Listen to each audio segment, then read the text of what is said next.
Excited to welcome Oklahoma head coach Jennie Baranczyk to the Basketball Podcast.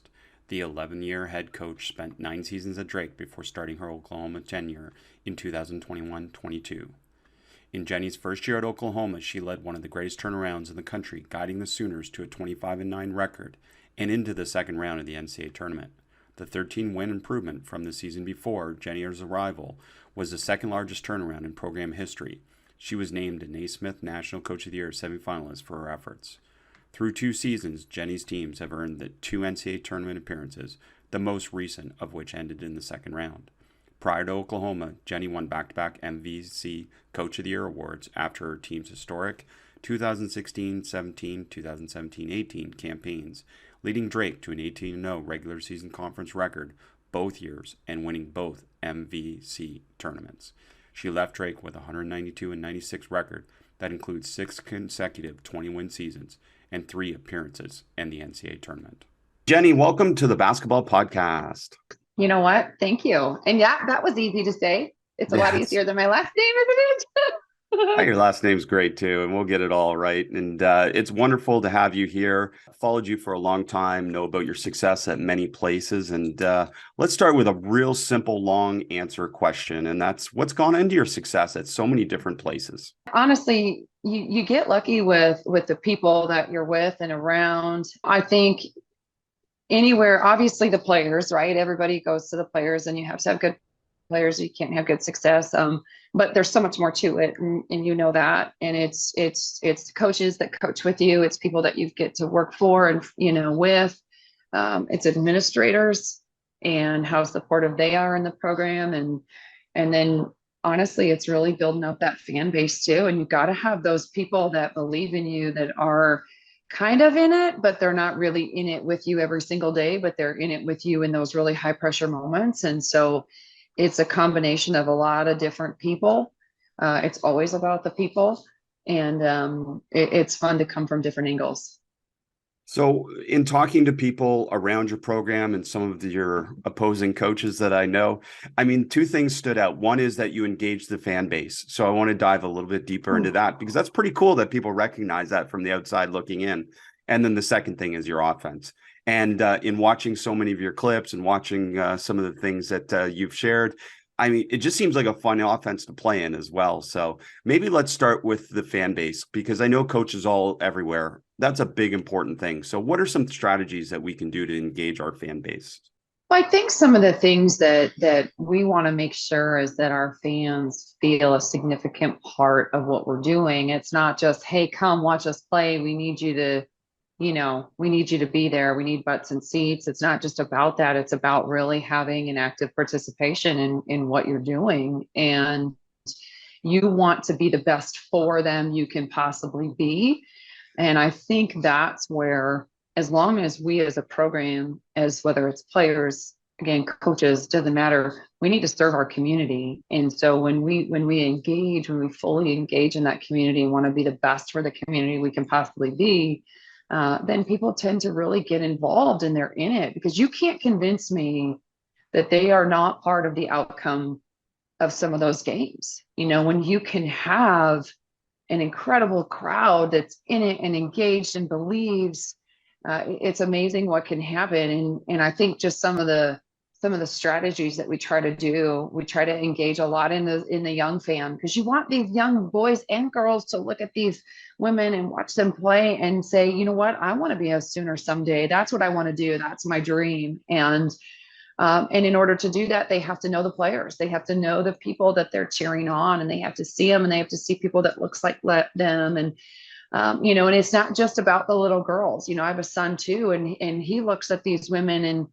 he nicknames them, right? One of the players on our team, he calls the bucket, and I'd like if she made a few more buckets, but it's fun to be able to watch them interact. And we do the autographs after games. You do the community service. We do what we call a 3-minute drill after every game. We go up in the stands and we thank people for coming. And, obviously COVID got in the way of some of those kinds of things. But we're kind of getting back, and, we have different events throughout the year that the fans really get to know these amazing women. And when they get to know them as people and then they get to watch them play, it's, it's you're cheering on your family. I mean, that's the reality of it. And we're in it together. It's not, hey, come do this for us. It's, hey, let's do this together. Let's really build this thing. Yeah, it's wonderful to watch. And another word that you shared with me, but I heard from some of your assistants as well, is love. And that seems to be a big cornerstone of your program in terms of that. So can you talk a little bit about how love impacts your program? Well, love is the strongest human emotion that we have. And, I've always looked at it, and in sport, we constantly talk about discipline and hard work. And, that's true. That's a huge part of it. I mean, I'm a pretty blue collar, roll up your sleeves, dive in it kind of person. But what keeps you going every day is that love that you have for the people around you and for the game. And that's, you talk about the highest level, whether it's the Navy SEALs, you don't go to war because you hate something, you go because you love something so much. And I think as a mom, you understand that too, of, one, your love actually can multiply. There's not a cap on it. And I think that's also where I can look at these women and you love each and every one of them. And that doesn't mean that you're always nice. And it doesn't always mean that we're always smiling and everything's fun all the time, but you find that love and that passion in your work, in your daily process, in that, even when it gets hard, if you really love something, you keep going. Well, I love that. And I love this part of the offense, that everyone has the green light. To me, there's so many coaches, and I'm not saying they're wrong, but so many coaches that approach offense at the highest level as restricting. We're going to go to specific people, specific matchups, and this is your role. And to me, your offense seems very inclusive, and I love that. Well, it is. And it's really, it's one that in those pressure moments, the true leadership rises anyway, right? And you get the ball in the hands of who we need to get the ball in the hands of. And that's not always just the coach's decision, right? So when everybody takes ownership of that, that's going to happen. That's always the number one question you get is, oh, do you have the wrong people shooting at the wrong times? And the answer is sometimes, yeah, that's going to happen. But I also feel like that's also part of the process of the season is early on, because if you do get restricted, you can kind of get bitter. And, we talk about love being a really strong emotion. So is bitterness, and that you don't want in your locker room either. And so everybody has a sense of versatility. We don't want a one-hit wonder. We don't want somebody that has one skill set. We want somebody that has multiple skill sets, but also has a lot of confidence in what they're really good at. So maybe our best 3-point shooter is really good at that, but she might not post up, but then she needs to have a lot of confidence in that person that's posting up, and that person that's really posting up might be able to shoot a 3, but that might not be their main strength. And so then they all of a sudden don't just find value in what it is that they bring. They also find that value in the people around them as well. And so then they start to tend to play to each other's strengths. So when everybody has that opportunity, and also it's hard to guard, it's hard to game plan when all 5 people on the floor have the green light, they're all scoring threats. And even though their skill sets might be different, they can play to each other's strengths. And when you get a team playing to each other's strengths and they value their own and they value each other's, it's really amazing what can happen. It's awesome. And some few things stand out I want to connect with here. One is you talked about shot selection a little bit there, but the players know, and I imagine throughout your career in using this, this system probably never failed to have the best players shoot the most shots, did it? You're right. You're right. But then you also have to have a lot of good players, because you don't want the pressure to be on one person or even 2 people. I mean, we know in basketball, you constantly hear that term, the big 3. You have to have 3 people that are very consistent in order to win. You just do. Those years that you have 2 players and then you're rotating third. No, you got to have 3 people that are very, very consistent. And then you want 5 people in double figures in every game, or at least to have the potential to. And so I think when you have that, you play to each other's strengths. not everybody is going to be built with the capacity to be able to come in and have to bring it every single day, because those players that are at the top, right? There's a different level there. Not everybody can be Batman, right? Like that's just a reality of our sport. But I think when you again aren't restricted, I like that word, like you're not restricted. But when you feel like, okay, I have pressure on me to be able to hit an open shot too, right? Then those best players, they're going to pass you the ball, because if they can have one-on-one coverage, then you know what? That's the best case scenario. When there's constant double teams all the time, that's hard on everybody. And so you've really got to be able to share that ball. But you're right. You're still going to be able to go to your, to players that the ball needs to be in their hands. It's going to find them. And the best part is when it's not the coaches telling them to find them, it's your team finding them. I was going to say that too. And the other part about it is your best players know that you trust the other players as well. And that's got to help build that. So Batman knows that you trust Robin. And that's got to help the whole process. The other thing is I share this a lot with youth level coaches, especially, and I'm curious your thoughts on it. But I find this type of philosophy really drives player development, because players see the opportunity to be able to become Robin or to become Batman in their time. Well, and they're not in a box. Batman is not a box. There's not, you look at the best players in the world, whether they're the highest level of, WNBA, or you're looking at the NBA, and you look at those players and they don't do one thing. There's no box. There's no box. And they also make the people around them better. So their confidence doesn't just come from the number of shot attempts they get. Their confidence just doesn't come from one thing that they do. It's because they do multiple things while they play on both sides of the ball. They value everything. And so then all of a sudden the people around them do too. And so you're right. It also promotes major team chemistry when you have that. And I mean, I love the idea of player development, right? Because sometimes we're like, I have all these things I got to work on, right? And so all of a sudden we're working on all these moves, but maybe we haven't really worked on finishing, right? But being versatile is about falling in love with those details, and it gets boring. It gets really boring. Like you got to be really good at making layups. We got to be really good at making layups. And that's not easy to work on. That's not easy to go into a gym. It's fun to go spot shoot threes. Everybody can go spot shoot threes, right? Everybody wants to do that. But how many of us are doing micing every day? And how many of us are teaching micing? How many of us are really teaching, hey, be really good dribbling with your dominant hand, and then now work on your other hand. And then when you're doing micing, are we working with both hands? Those are the kinds of things. And, and I'm also really biased because I'm looking at, my oldest is 11 and we have three kids. And so I'm looking at that player development, heaven forbid that I know how to do anything, right? To coach them, I'm still a mom in their eyes.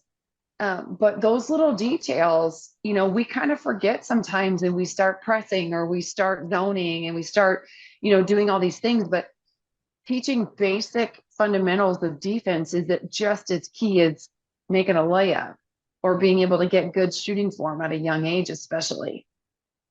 Well, I can see in our future having a conversation. My daughters are 10 and 12, and isn't it amazing how little you know? It's amazing. Well, and to be truthful, my philosophy, without knowing much about me, maybe in terms of my philosophy is very ecological in its approach. And a lot of it comes from this philosophy of creativity comes from permission and freedom.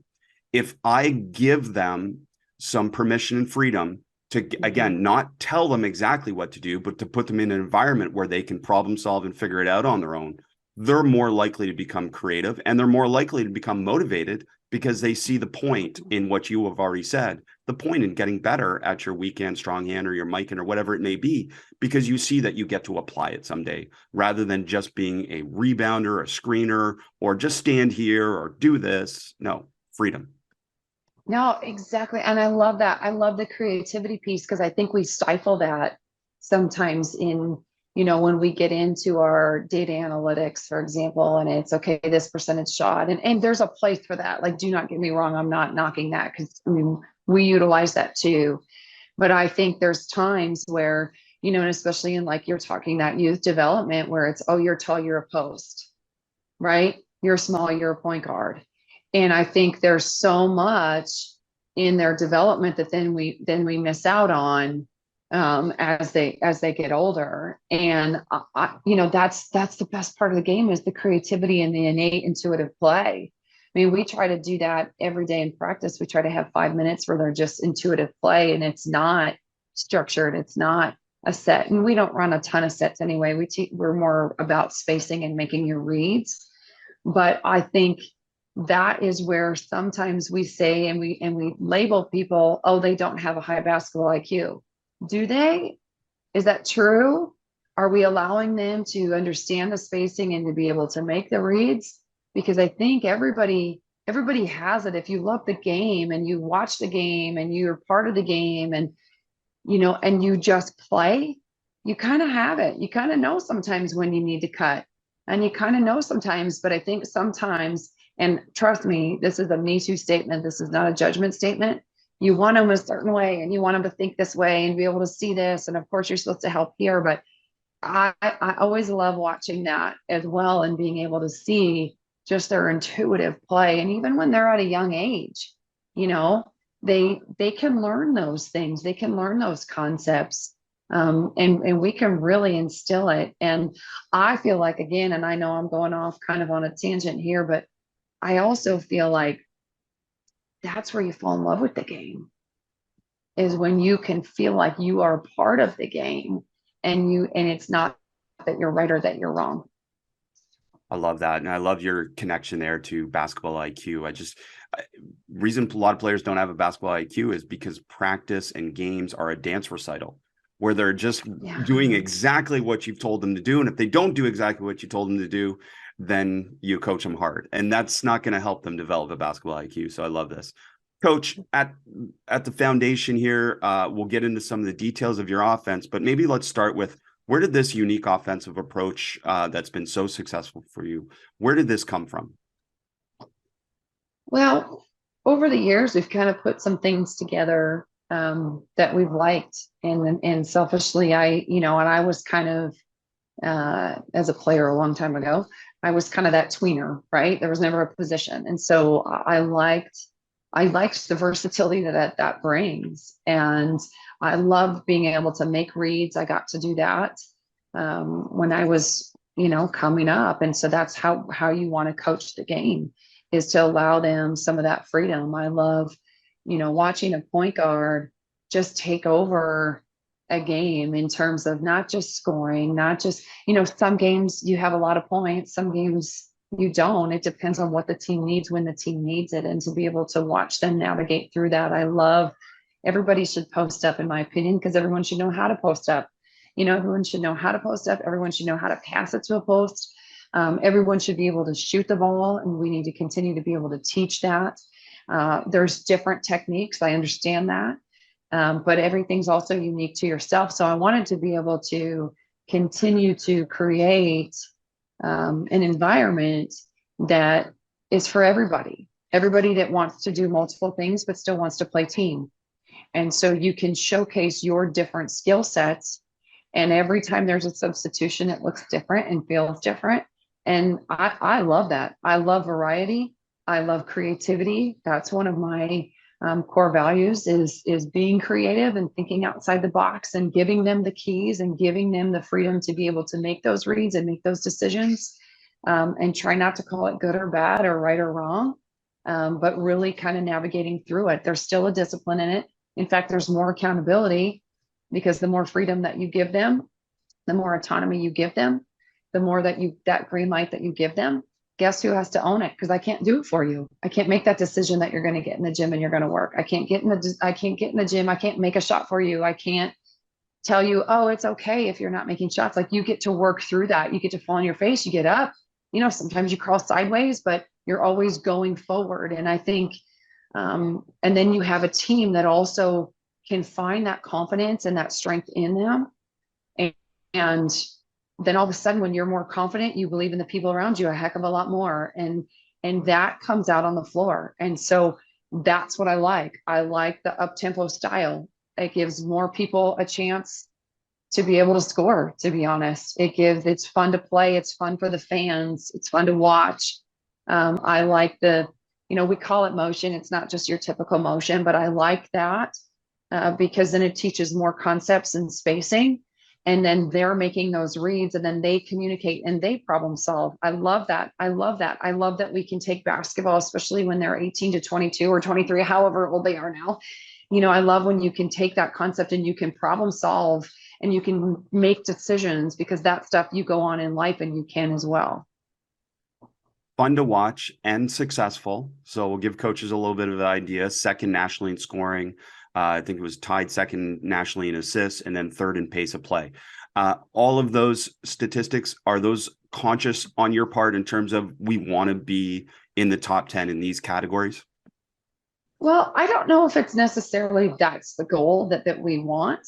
However, we do want to be up tempo, and I never sought out to say, okay, here we want to make sure that we're ranked nationally in this and we're this, but through that process, right? That is a byproduct. It's the same as winning. It's now you want to win every game you play, and obviously we haven't done that.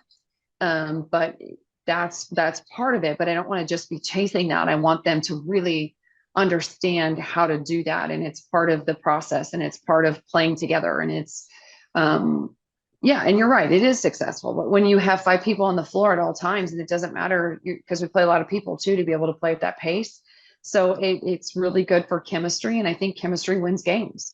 I think a lot of times your chemistry is better than some strategy, right? And so you've got to be able to have that where it's yes, they're very talented, and I know, but winning is a byproduct. Those statistics are a byproduct of how we want to play. That's probably an easier answer. I could have just summed it up a lot easier, huh? Oh, it's great. I love it, Coach. This is the place to go deeper and share, and it's beautiful. Thank you so much. And, you mentioned byproduct, and I'm imagining, and I haven't seen your team practice, but I imagine your games are a byproduct of how you practice. Can you give us an impression of how you practice to be able to, again, build this pace, build this type of style of play? Are you asking if we turn it over and practice too? Because we do. Of course you do. You can't develop pace without doing that, right? Right. No, you're right. You're right.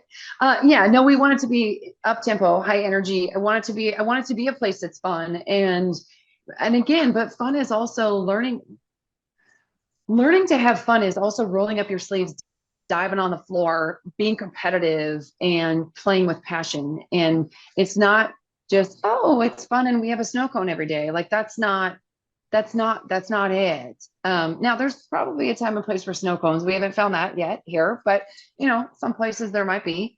But I do feel like you want them in, you want them out, you want them running everywhere. You want them to be able to play at a certain pace, because that's exactly how we want to play in a game. So everything is pretty up tempo. There's not a lot of stop. And there's not a lot of disengagement. You're not going to want to come here if you don't, have a great attitude every day. I mean, I very much consciously check myself every time I go into a practice that I'm in a really good space, even if we lost the night before, even if you're not feeling good, because there is the pressure. Your bandwidth is shorter, especially as the head coach. There's so many different things. But that space, when you step across those lines, is always my sacred space of, no matter how it's going, I'm coming in the best space that I can. And I've had to become really conscious of that.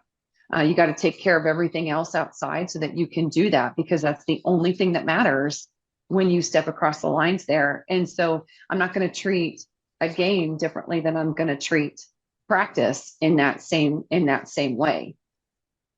I love that. And you mentioned your motion, and I want you to talk about this because you mentioned it's not a typical motion, but let me just share the 4 things you shared with me for the motion type offense. 1, versatility is key. 2, everyone has a green light.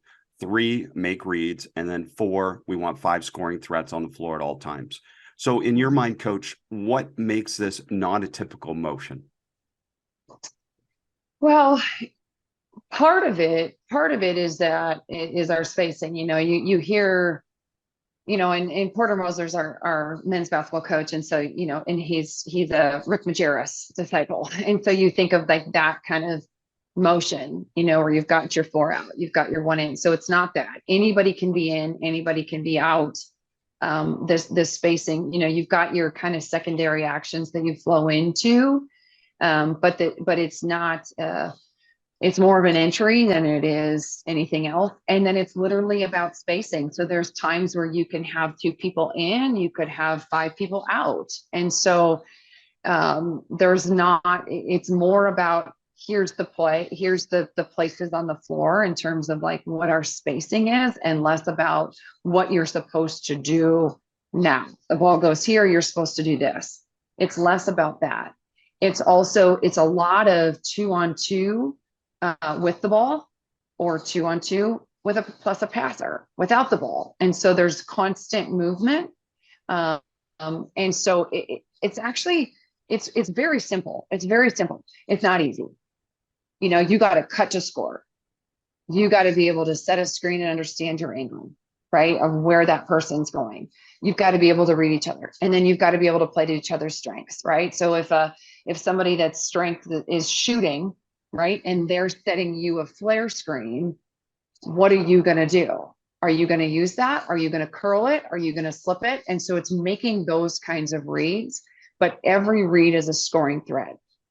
Every single one. Every time, every person, my husband grew up in Wisconsin, in Green Bay. And so we were Packer fans. And so obviously Aaron Rodgers in the offseason and all the things, but I watched Brett Favre a lot. I watched Aaron Rodgers a lot. And so every person with a ball is a quarterback. That's what we want. We want our players to think. Every single person that's a ball is a quarterback, and everybody is running a route. Every cutter to the basket, it's a receiver. And so that's a lot of how we'll teach that, because a lot of times we think, oh, they're not open when they are open. Right. So you've got to have that risk element of being able to understand, if your receiver's going, you're not going to back off your route. You're not going to half cut a back cut. You're either going or you're not going. And then part of it is also being able to communicate. And so we talk so much about communication in basketball, but most of the time we're referring to defense. Most of the time we're saying, okay, who's in the hole? Who's here? What's next? You got your gap, you're denying, whatever your philosophies are. But for us, communication's on both sides of the ball. If you don't say what you're doing, then you're going to hurt your teammate. If you're not going to cut as hard as you can, if you're just going to cut, that takes away a layup from us. So everybody that cuts has to cut to score. Everybody that screens, you got to communicate what those reads are through that screen, so that we're not going to the same spot, because that does happen. Well, I love that example, because I was going to say, as you were saying that, the part that I think we misunderstand about basketball and communication is a lot of communication in basketball is nonverbal. It's nonverbal. 100%. It's your actions that communicate. And that's 100%. The motion offense concept that you're sharing, right? Well, it's your eye contact, right? Yeah. It's your touching. It's if someone's going to set a screen, you can shove your screener and tell them where to go. Right. I mean, there's times where it's, if you're going to curl, how tight's your curl? Like, you can't let your defense in there. And there's a lot of talking and touching. And those are the two things that you constantly have to do, again, on both sides of the ball.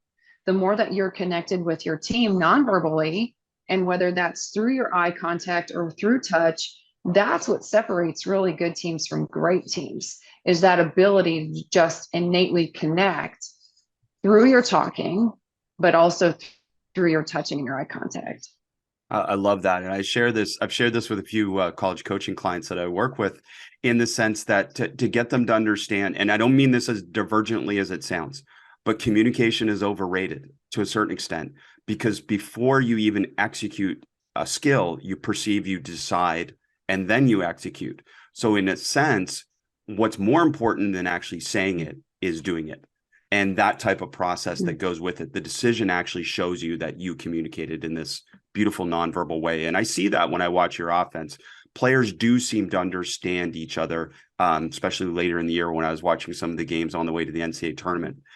So dive into that a little bit for us, in terms of, you mentioned already variable spacing. Is that matchup specific, or is it based on your personnel, or is it just the flow of the game and where they end up? Both the last two. So it's not necessarily, I mean, I guess it can be matchup, but it's also because we face a lot of switching, right? So a lot of defenses are going to switch on us. And so then it becomes a little bit more matchup specific, but not necessarily prior to the game and saying, okay, here, there's going to be some games where we'll say, okay, look at these certain actions, right? But also, you also have to innately feel it. There's a time and place where you're going to pop and you're going to have that shot. And if you're really comfortable in that space, then you need to do that. But a lot of times, the pass isn't great, something happens, so you can turn it to a dribble handoff, things like that.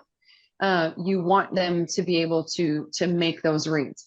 The spacing, anybody can be in any of the spots, right? So we have about eight spots on the floor that anybody can go to at any point, and then you play off each other. So some of it, sometimes on the block, for example, that's one of our spots. It could be a post and you're going to say, okay, that person's probably going to look to score out of that, right? Or maybe have a 2-player game with their guard that's on the wing, right? But sometimes that could be a point guard who's not somebody that really wants to post up, that's a really good passer. They can get themselves into that spacing, and now their angle of passing is different, right? But we also know, okay, when you do enter that ball into that space, if it's my point guard, what's going to happen? Somebody's got to cut to the basket for her, right? And then everyone else can read, and she knows the different spots she needs to look at. If it's our post that's in there, don't cut on top of her. She's trying to score. So part of it is us not just understanding what it is that you bring, but also what the other people around you bring. So that's the stuff that takes a little bit of time. And inevitably, we stand when a point guard's in there, right? And inevitably, we cut right on top of somebody making a post move. That's stuff's going to happen. It's now, how are you going to respond and how are you going to adjust, right? So as you start to see that, even if you recognize it, now what do you need to do? You can either stop, you got to move, you got to, then cut if the point guard's in there. So it's things like that you're trying to constantly do. So in practice, we do a lot of 5-on-5. We also do a lot of 3-on-3. And I love the concept of 3-on-3, especially at a young age. I think the game of 3-on-3 is so fun because it just forces you to have pace, and it forces you to communicate. It forces you to match up because that fourth person is subbing in constantly. It teaches you concepts of the game. It makes you read the game. You can't just pass and then use your little flare screen. Like, you got to read that flare screen. You got to read that down screen. Like, you've got to, it can't just be, I'm going to follow somebody instead of ball screen because I'm tired, right? You really have to be able to understand your spacing, what you're looking for. Everybody has to be a scoring threat. So I love that. So we do a lot of that in practice as well. And sometimes we'll do it where they have the whole floor. And sometimes we'll do it where those three have half the floor. And so you got to get creative and you got to space really well when you only have half the floor. I love that. Thank you. That was going to be one of my questions, was just, again, like you mentioned cutting, you mentioned finishing your cut. The biggest challenge, I think, for a lot of coaches with cutting is what happens after they cut. Where do you want them to respace? Where do you want them to empty? Mm-hmm. Some coaches hold the post, say, until there's an action, some empty to the weak side, and the different kind of decisions that go with that. And that, I believe, is one of the biggest challenges with teaching cutting. You already mentioned that's a little bit specific to relative to where other people are. Are there any other kind of phrases or principles that you apply there? Well, I always want, when they do cut, they've got to have 2 feet in the paint. So you can't half cut. So that's one thing that we want to be able to do. And then you have half a second to make a read, right? So once you've cut and you don't get it, now pause. That's where we kind of struggle, right? Because we're like, I should never stop. I'm supposed to move, especially motion teams, right? I'm never supposed to stop.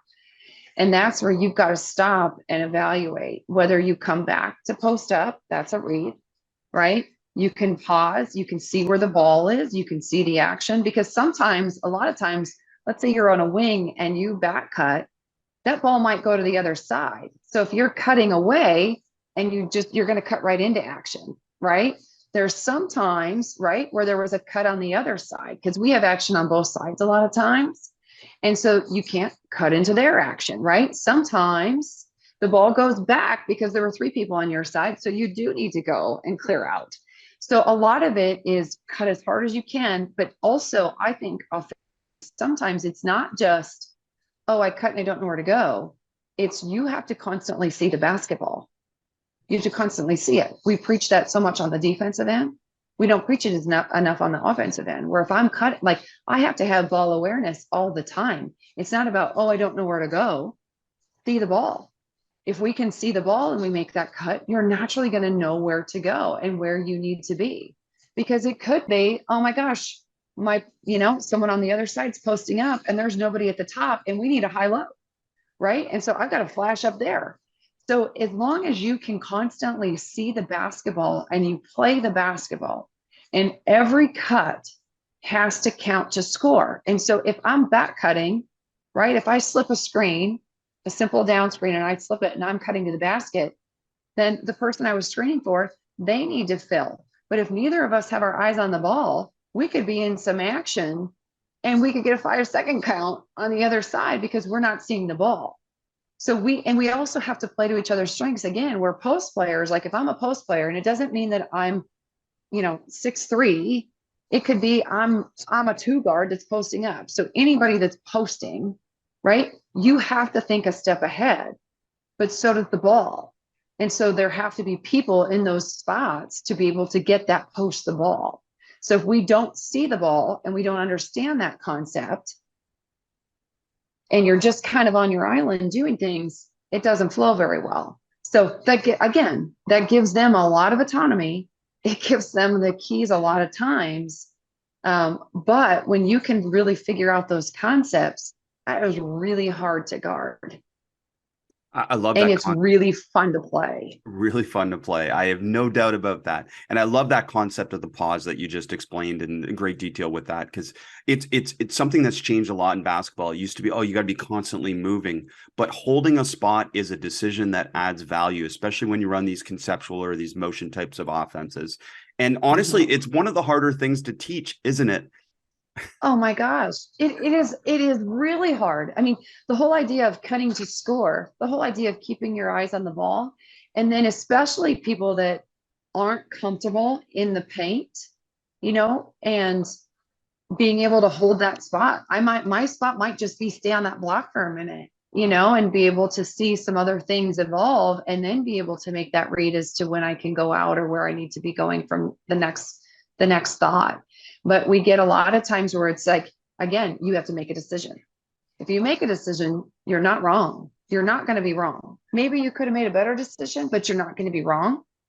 The indecision, the gray areas, the turning in circles, that kind of stuff, because we're confused, because we've taken our eyes off the ball, or we're like, what am I supposed to do? That's the hard part. And I think that's probably one of the biggest adjustments that are, and for the last couple of years, we've had freshmen because we've had everybody was a freshman because it was a new style, a new system. And so it was good for me to be able to reteach that after having 9 years of implementing a system and then coming in and, trying to run the same system. It looks different with every substitution or with every player every year, but reevaluating that, because it goes back to, wait, what do you want me to do? And I'm like, I don't know. You have to make that read. And there's time and place where you can throw something in or make a look or make a suggestion.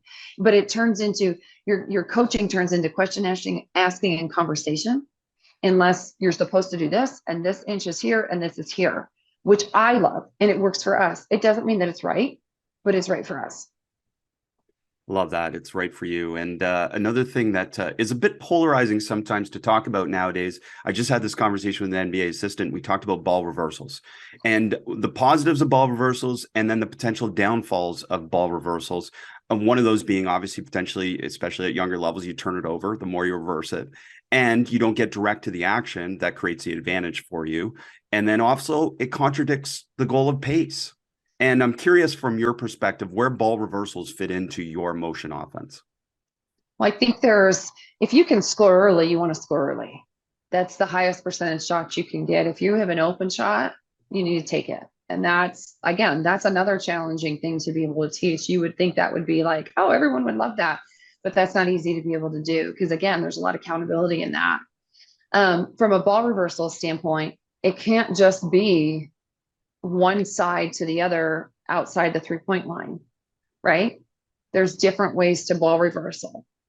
There's dribble handoffs actions. There are, through that post, through that block, there's through baseline drive drift actions. And so I think for us, we don't want the same ball reversals all the time. You want to be able to have, it could be a ball screen on a wing and, flowing in from that standpoint too. So I think it's understanding the concept of also how quickly are we going to reverse it? Because sometimes what happens is we dribble, pick up, pass, right? And so your defense can be set on every one of those dribbles. So sometimes it's getting that pace of the pass even more than off the bounce. So it also depends a lot on how you're flowing into your half court offense. If you can't score in that fast break, how quickly is that ball reversal going to happen before the defense can get set? But if you're holding it, especially on that wing for a long time, which again happens at that youth level, and you dribble, right? That's 2 seconds. Every bounce is a second. And so that really allows that defense, especially at those younger levels where you're constantly trapping and you're constantly, picking the ball up full court. Sometimes we underestimate our ability to really learn how to pass it and to get open. So I like the ball reversal. Yeah. I don't like 7 or 8. I like the variety of how you can do it. Well, it's purposeful is what you're saying. And the goal is to score. And that's what you're keeping in mind for all this. So the different ways to ball reversal, we're trying to create an advantage. We're not just counting our ball reversals. Right. Exactly. Right? Yeah. Exactly. No, I love that. That's such a great answer in terms of that. I want to ask you about transition. We haven't got into that a little bit in terms of flowing into this motion. You mentioned it already. Obviously, the goal is to score fast if you can. So I'm curious, do you have transition set spots, or is it fill any spots in transition in terms of your spacing spots? Yep, fill any. Most of the time your centers are going to run to the rim, but we'll give our freedom for our guards to do that as well. And then everybody can fill the different spots. So it's mostly about spacing, and it's mostly about how do we make those decisions by half court. Is the cue to read the person ahead of you or, behind you, or what's the cue in terms of figuring out where to go? Yep. You have to make that read. So obviously the first person gets the first look. So anyone can ball handle too? Is it anyone that can go with the ball? Mm-hmm. And again, the people that are going to be not comfortable doing that, they're probably going to outlet. I mean, we're still going to always have an outlet option. We want to be able to have multiple outlets. Actually, we like to play with 2. But you're not going to, not everyone's going to just leave. And then all of a sudden someone that's really uncomfortable is going to bring the ball up a press. Like that's not going to happen. And so you're going to be able to play. But again, we do a lot of intuitive plays, or a lot of intuitive play during practice, that there's a lot of, your 11 player breaks, right? Your constant advantage, your 4-on-2s, your 3-on-2s, those kinds of things. We do a lot of that so that you naturally are able to read that. Yeah, and I agree. I mean, it sorts itself out over time in terms of those different things and the strengths and the different. Is it an emphasis on hitting ahead, passing ahead, or is it dribble push type of emphasis? Well, it's going to depend, but most of the time we really like to push with a pass as much as possible. So just to really advance it faster. But sometimes your point guards are faster than everybody else. And so you also want to give them the freedom to be able to, if they can get to the rim, or if they can pass ahead and that person can get to the rim or has an open 3-point shot, then you want to be able to take that. Obviously, I didn't watch every clip, so this is just based on some of the stuff I saw. There seemed to be an emphasis to go opposite, to be able to get to the opposite side, to be able to cross the court, to be able to shift, obviously, transition defense. Is that something that's an emphasis? Not necessarily, but they do have the freedom to do that. So you can outlet, either side works. And then we like to have that spacing. A lot of times we get stuck on the same side, and it would be nice if we could bounce the floor a little bit better, but sometimes that's what happens. But no, anybody can bring up the bring the ball up the floor at any point. And then we just have spacing where it's like they can go to any one of the X's you put on the floor. And then we know where to fill from there. So it does give them the freedom. If we can get a layup, we want to be able to get a layup. If we can get it into the paint, we want to be able to get it into paint. If not, then we'll really let them, be able to have that freedom and that creativity. So a lot of times our 4-player is a pretty good ball handler and can really stretch that. And you got to work on that ball handling a lot, right? And that's also something that we don't necessarily always work a lot on. We work a lot on dribble moves, but not just necessarily straight line. How do you make one decision, or maybe 2? It's not about making 7 or 8, especially those kind of tweener players that aren't necessarily your point guard. Your point guards might have to navigate a little bit more, right? And some of our combo guards might have to navigate a little bit more, and get creative, because we get picked up a lot, to try to slow us down. And so you do have to work on that. But our our fours and our fives essentially really have to master one move, a couple dribbles. And but it also gives them the freedom. If they can get to the glass, then get to the glass. It's great stuff. It's beautiful to watch. If coach, and we know your preference, but if Coach Jennie was to call a play, what would be the reason she would call a set play? I mean, end of game situation, probably. But we also do, we have different formations, but they're still about them making reads. Mm-hmm. So it might be just to change the tempo, or, your fourth quarter management or things like that. So you'll emphasize a certain alignment or a certain spacing? Is that what you mean by? Yeah, we might do some like floor across stuff where it's, allowing them to have a little bit more, not necessarily more freedom, but a little bit, or it might be just be an emphasis on, okay, sometimes I feel like our decision-making is we're settling a lot for an outside shot where we need to get it in the paint. Mm. And so there could be, something like that. A lot of times, instead of calling necessarily a set play, I might call a specific action that we need to have. So it could look different, but it's a specific action that I feel like, okay, this can get us a little bit more movement. Dribble handoffs tend to do that sometimes. Just get you a builds in a reversal. The other thing I've got to ask about is the assisted shot rate. I mean, just obviously tremendous emphasis on getting assists and creating advantages for your teammates. And I'm wondering how you're building that and how you're creating that type of culture within your program. We talk a little bit about assists, but we don't necessarily say, okay, we have to have this. And so it's a byproduct again, is it? It is a byproduct. It is. And I think what's been really fun in these last 2 years is after a game, I'm sorry, clearly I'm talking too much. But after a game, the first thing they ask always is, what's our assist number? What's our assist number? And I never told them to ask that. I just asked them, what do you want? What do you want to know? And that's always the first thing that they say. And I love that. I think that's a really cool. Now, part of that is the culture that was already here. And we got so lucky coming into that. We just had these incredible people. And then we had incredible leaders that just say, I don't care, I just want to win, right? And so we had great talent, but they just wanted to win. So I think there's part of that. But I also think when you start to see and you start to value an assist as much as you value a basket, because it's just the byproduct, right? It's you find pure joy in playing, and you find pure joy in getting a stop, or, picking a defense apart, because you face a variety of different game plans. Sometimes people try to get really physical.